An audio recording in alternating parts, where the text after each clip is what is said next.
Hello students, देखिए मैं आज आपको हैज टू और हैड टू के यूज को बताऊंगा। ठीक है। जैसे वह ज़रूर रवि होगा तो he has to be Ravi. यदि आप इसे और तरीके से बोलना चाह रहे हैं तो हैज टू को आप MUST मस्ट मस्ट में बदल दीजिए। हैज़ टू को मस्ट में उसके बाद बी लगा दीजिए। He must be Ravi. ठीक। She has to be my teacher, वह ज़रूर मेरी अध्यापिका होगी। आप हैज़ टू का प्रयोग करें या इसकी जगह पर मस्ट का प्रयोग करें। ठीक। This has to be your book, यह ज़रूर तुम्हारी किताब होगी। ठीक। हम हैज़ टू बी का प्रयोग अवश्य के लिए, ज़रूरी के लिए, ठीक है, संभावना प्रकट करने के लिए करते हैं। अब आप कहेंगे यहाँ तो निश्चितता प्रकट हो रही है। नहीं जी, निश्चितता इससे नहीं होती है। क्यों? क्योंकि हम अगर कहते हैं यह ज़रूर तुम्हारी किताब होगी तो इसका मतलब यह नहीं है कि यह ज़रूर ही तुम्हारी किताब है। ठीक है। फिर भी हम पूरी तरीके से क्लियर नहीं है, इसमें ये शो हो रहा है they have to be students. ठीक। तो देखिए, they have to be students, वे ज़रूर छात्र होंगे। क्या इससे ये पता चलता है वे कुछ और भी हो सकते हैं। ठीक है।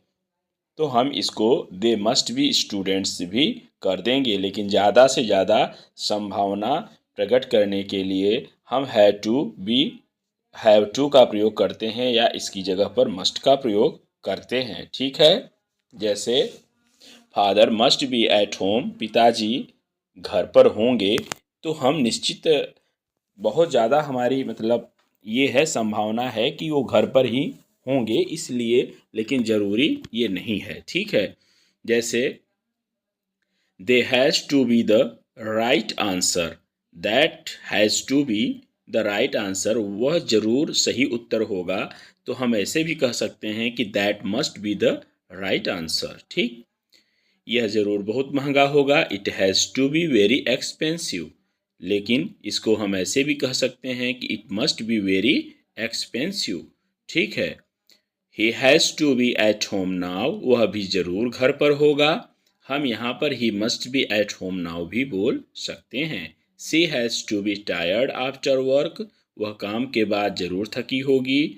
हम इसको she must be tired after work भी कर सकते हैं। This has to be the best way, यह ज़रूर सबसे अच्छा तरीका होगा। तो हम इसको मस्ट बी से भी बना सकते हैं। The man has to be a doctor, वह आदमी ज़रूर डॉक्टर होगा। हम इसको ऐसे भी कह सकते हैं कि the man must be a doctor. अब हम इसी को पास्ट में चलते हैं और पास्ट को भी समझाते हैं। देखिए, he had to be Ravi, वह ज़रूर रवि रहा होगा। पास्ट की बात कर रहे हैं, रहा होगा। ठीक है, होगा नहीं, रहा होगा। इसमें हम रहा होगा, रही होगी, ऐसे आएगा, पास्ट का इसका बोध होता है। अगर आप इसको यहाँ पर क्या आप लगा सकते हो, तो मैं आपको बताऊंगा। यहाँ पर हम मस्ट हैव, ठीक है, मस्ट हैव लगाएंगे प्लस वर्ब की थर्ड फॉर्म। तो he must have been Ravi, हम इसे ऐसे करेंगे। जैसे she had to be my teacher, तो she must have been my teacher. इस प्रकार से वह ज़रूर मेरी अध्यापिका रही होगी।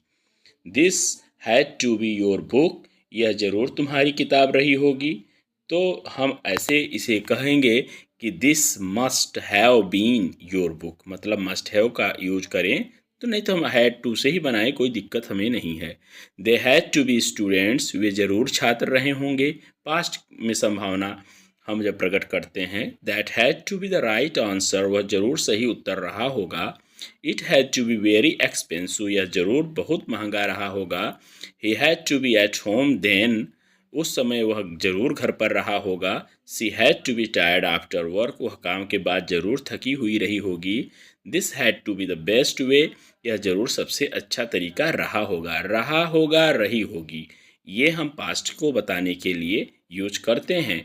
और होगी, होगा, जैसे वह राधा होगी। अब रही होगी तो आ जाएगा पास्ट में, अगर वह राधा होगी तो सी मस्ट बी राधा या सी हैज़ टू बी राधा। तो बच्चों, अगर आपको समझ में आए तो लाइक से आप हमें बताइएगा आपको ये समझ में आया। ऐसे ही हम आपको स्पोकन के छोटे छोटे रूल्स प्रोवाइड करते रहेंगे।